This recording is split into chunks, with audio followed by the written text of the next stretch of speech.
Do you think that's enough? I don't think so. Let's make some updates. In this update, I've taken the bird controller to a completely new level. The bird is no longer just playing animations, it's now a fully animated model that truly interacts with the controller itself. Every movement responds dynamically to the player's actions. Gliding, flying, turning, and diving are all driven by real flight direction and speed, creating a much more believable and responsive experience. To push realism even further, I've added post-processing and visual effects that enhance motion, depth, and atmosphere during flight. I've also integrated sound effects that react to movement, helping the player really feel the speed and weight of the bird in the air.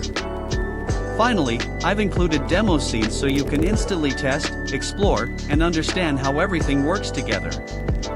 This update is focused on realism, immersion, and giving developers a solid foundation to build their own flying experiences.